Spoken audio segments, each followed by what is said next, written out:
Hello and welcome to the Blue Wolf channel. Our focus here is to make your life better. Anything we have experience with, we're going to share to hopefully make your life a little bit easier.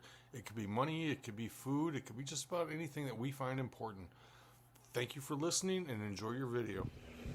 Alright, so this is what my garden looks like after being away for almost 3 weeks.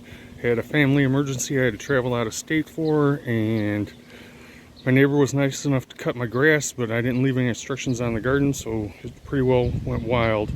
See all that flowering stuff there? That is my radishes. Now, in amongst them, I've got a bunch of peppers and beans and tomatoes, and they all appear to be doing all right, but the radishes, they all bolted, and I've got a few more over here. Some of them didn't come up at all. There's a little rose right here. I don't know why. Probably lack of water. And my sugar snap peas have grown about 2 feet since I was gone, and I'm actually getting some peas there. You can see several of them around here. Not really an impressive crop, but it's better than nothing. Sugar snap peas are kind of a cold weather crop, so with it being in the high 80s and 90s for the next couple of days, I'm thinking their days are numbered, which was planned on all along. They'll be replaced by pole beans, and a couple of which have already started right there. Got a bunch of bush beans over here, and you can see my tomatoes are doing all right. They could definitely use some water though, they're a little wilty. And kind of in the middle here, got parsnips. You can see a couple of them came up pretty well, but the rest of them haven't done squat. I think I might have got a bad bag of seeds or something. Might have to replant them or plant something else there, but pretty disappointing. Anyway, in a little bit here, I'm going to pull all these radishes. I doubt I'm going to get much in the way of an actual edible root. The greens are edible, but they're not particularly enjoyable. So I tried that a couple of years ago, and I think I'm going to pass on that this year. Anyway, probably not going to get much out of my radishes this year because I wasn't here when I should have harvested them. And I want to pull them just because they're shading out my other plants, and I need to, the radishes were a nice starter crop to get a little bit of salad, but the actual peppers and tomatoes and other plants in here are the point of the garden, so the radishes got to go. I'll show you what it looks like when I'm done.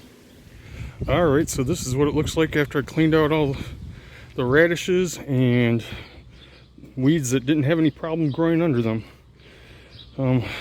This barren spot here, you can see I've got grids. Well, the first grid, the one at the bottom, is supposed to be green onions, and there's actually a few of them coming in. I don't know why it's taking so long. Maybe it's because they're shaded or they're not getting enough water, but I'm going to give them a chance before I replant that. The second grid is leeks, and it's the same thing. You can't see them because they're really fine hair-like green.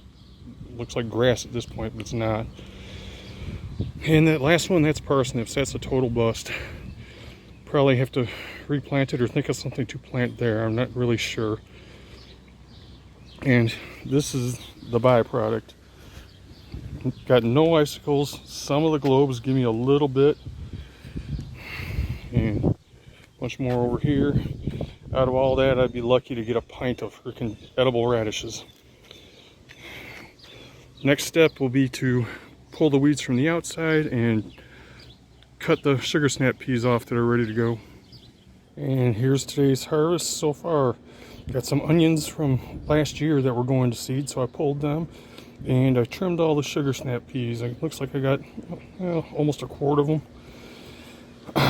With the hot weather we're having, I'm fully expecting those plants to die. Hope they don't, hope they get some more, but I wanted to get these while they were still good. I'll show you the radishes when I'm done cleaning them up. Alright, and this is what I got out of my radish crop, barring about a handful that I pulled out before I had to be gone for almost 3 weeks. Here's about 8 hours and 40 square feet worth of frickin' planting area, and ends up with about a little over a pint of radishes that are barely edible. I'm going to try and bring them back because they're very soft. I'm going to soak them for a while and see if that helps. They might not be edible at all. And the reason for that, again, I was gone for couple weeks. See how dry the garden got?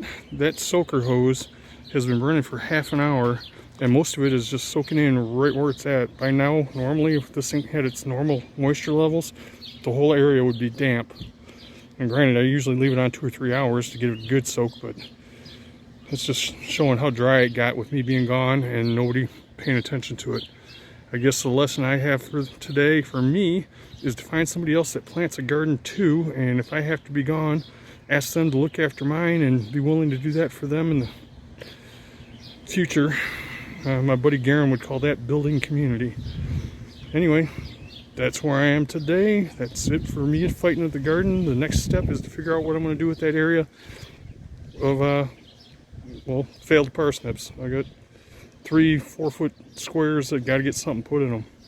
A couple other garden loose ends. I've got these pots that are supposed to be lettuce and various herbs and spinach and whatnot, and they got completely ignored. And I'm not sure exactly what's growing in them right now, but I think I'm gonna have to start over.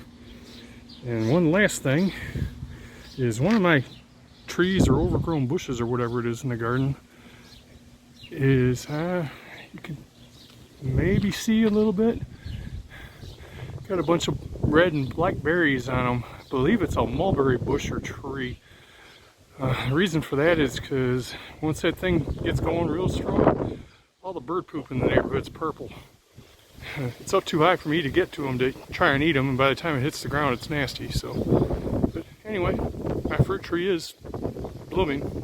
Here's a couple down low enough that you can see them. And we got 30-mile-an-hour wind gusts here, so nothing's sitting still. A few more of them over here. Might be able to reach a couple of those. I think I will. Thank you for watching this video from the Blue Wolf channel.